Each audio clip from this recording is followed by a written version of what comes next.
అర్థమవట్లే. గత కొన్ని రోజులుగా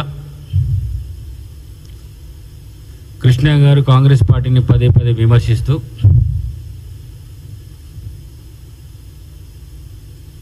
లోకల్ బాడీ ఎన్నికల్లో 42% రిజర్వేషన్లు అమలు చేయాలా, అమలు చేయలేకపోతే గాంధీ భవన్ ముందట ధర్నా చేస్తా, దీక్ష చేస్తా అని హెచ్చరిస్తున్నాడు.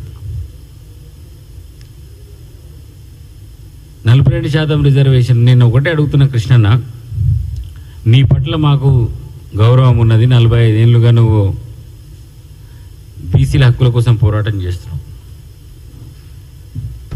94 ఏళ్ళుగా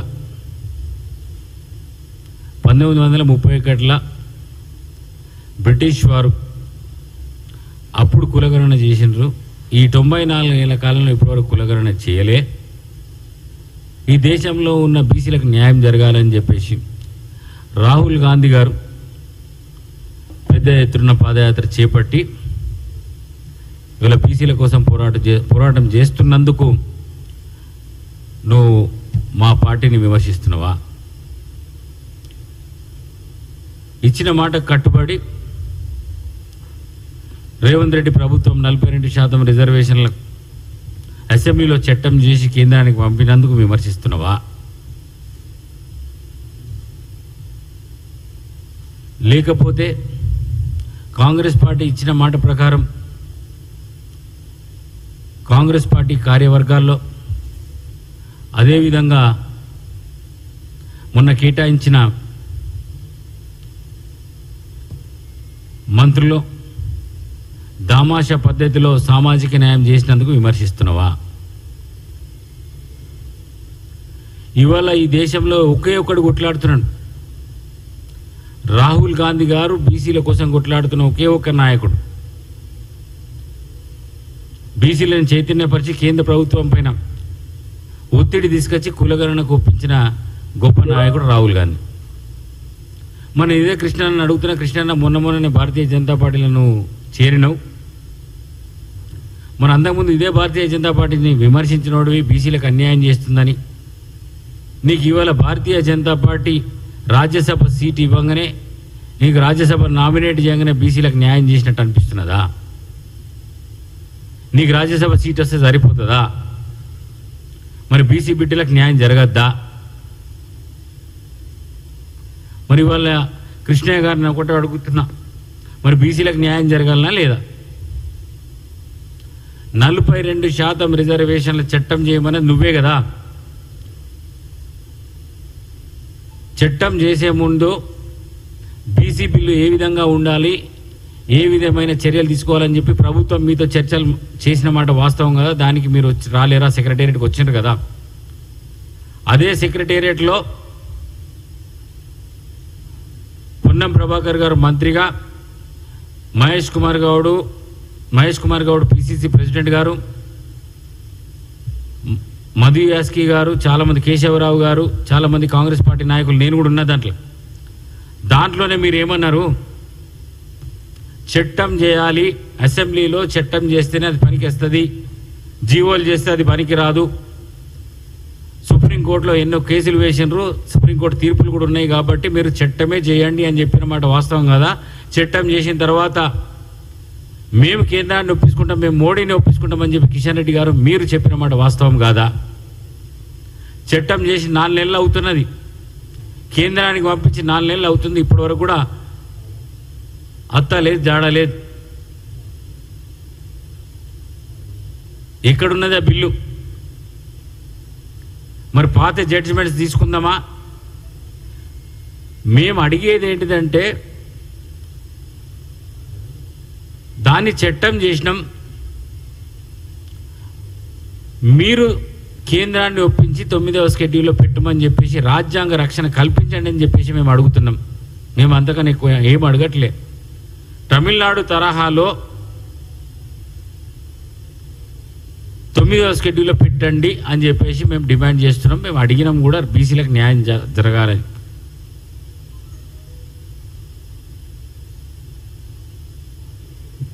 కులగణన చేస్తా అన్నారు మీరు.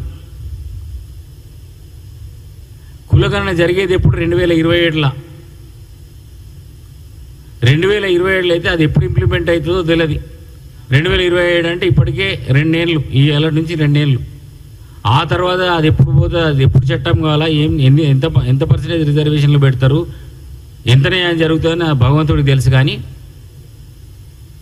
ఇప్పుడు ఈ రాష్ట్ర ప్రభుత్వం ప్రతి సంవత్సరం జాబ్ మేళా పెడుతున్నదని చెప్పి మనం ఎప్పుడో మా ప్రభుత్వం ఎవ్రీ ఇయర్ ప్రభుత్వ ఉద్యోగాలు ఇస్తాయని చెప్పేసి ప్రకటించినాం. మరి ఈ 2 సంవత్సరాలు ప్రభుత్వ ఉద్యోగాలు నియామకం చేపడతాం. మరి ఈ నియామకం చేపట్టినప్పుడు ఈ 42% రిజర్వేషన్లు అమలు కాకపోతే ఇప్పుడున్న 27% రిజర్వేషన్లు అమలు అయితే ఇంకో 15% రిజర్వేషన్లు బీసీ బిడ్డలు కోల్పోతారు కదా. మరి ఆ 42% రిజర్వేషన్లు అమలు చేపిస్తే ఇవాళ బీసీ బిడ్డలకు మరో అదనంగా మరో 15% వస్తుంది కదా. మరి మీకు చిత్తశుద్ధి ఉందా లేదా అని అడుగుతున్నా. నిజంగా మీకు చిత్తశుద్ధి ఉంటే కృష్ణయ్య గారిని నేరుగా అడుగుతున్నా, మీ నాయకులని బండి సంజయ్ గారిని, అరవింద్ గారిని, ఈటెల రాజేందర్ బీసీ నాయకులు, లక్ష్మణ్ గారు ఎంతోమంది, అదేవిధంగా కేంద్ర మంత్రి కిషన్ రెడ్డి గారు చాలామంది నాయకులు ఉన్నారు. వాళ్ళందరినీ తీసుకెళ్ళి మా బీసీ బిడ్డలకు న్యాయం జరగాలి, 42% రిజర్వేషన్లు అమలు చేయాల్సిందే అని చెప్పేసి మోడీ పైన మీరు ఒత్తిడి తీసుకొస్తే ఎందుకు కాదు అని అడుగుతున్నా. 9వ షెడ్యూల్ 9th షెడ్యూల్లో మనం పెడితే దానికి రాజ్యాంగ రక్షణ ఉంటుంది.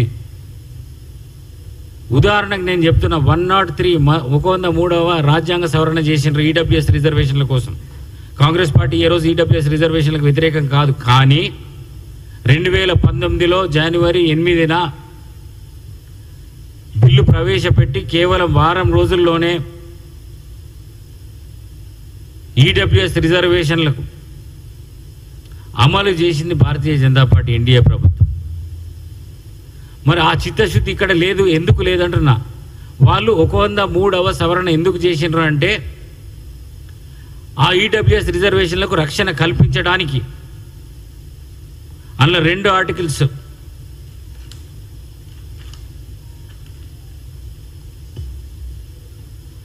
ఫిఫ్టీన్ 6, 16(6), 15(6) ఆర్టికల్లో 15(6) ఆర్టికల్ ఏం చెప్తుందంటే ఈడబ్ల్యూఎస్లో 103వ సవరణలో పబ్లిక్ అడ్మిషన్స్, పబ్లిక్ యూనివర్సిటీస్లో అడ్మిషన్స్. అదే 16(6) సవరణ ఆర్టికల్ ఏం చెప్తుందంటే ఎంప్లాయ్మెంట్, పబ్లిక్ ఇన్స్టిట్యూషన్స్లో ఎంప్లాయ్మెంట్. దీనికి రాజ్యాంగ సవరణ చేసి 103 రాజ్యాంగ సవరణ చేసి దానికి రాజ్యాంగ రక్షణ కల్పించారు. ఇదే సుప్రీంకోర్టులో ఆర్గ్యుమెంట్స్ కూడా అయినాయి. ఆర్గ్యుమెంట్స్లో చాలా క్లియర్గా 5 జడ్జిలు జడ్జిమెంట్ ఇచ్చిండ్రు. దాంట్లో 3:2 రేషియో, 3 ఫేవరబుల్ జడ్జిమెంట్ ఈడబ్ల్యూఎస్కి, 2 వ్యతిరేకంగా ఇచ్చిండ్రు. కానీ అక్కడ నిలబడడానికి కారణం ఏంటిదంటే వాళ్ళు రాజ్యాంగ రక్షణ 103వ సవరణలో కల్పించారు కాబట్టి ఈడబ్ల్యూఎస్ రిజర్వేషన్లు ఇవాళ నిలబడుతున్నాయి. లేకపోతే ఇందిరా సాహని తీర్పుని బేస్ చేసుకొని 50% క్యాప్ ఉంది కదా రిజర్వేషన్లకు, మరి 50% దాటకూడదుగా అని చెప్పేసి ఒకవేళ రాజ్యాంగ రక్షణ లేకపోయి ఉంటే తీర్పు వ్యతిరేకంగా వచ్చేది. ఈడబ్ల్యూఎస్ రిజర్వేషన్ల కోసం మీరు రాజ్యాంగ సవరణ చేసినప్పుడు, బీసీల రిజర్వేషన్లు పెంచినప్పుడు ఈ రాజ్యాంగ సవరణ ఎందుకు చేయరు అని అడుగుతున్నాం.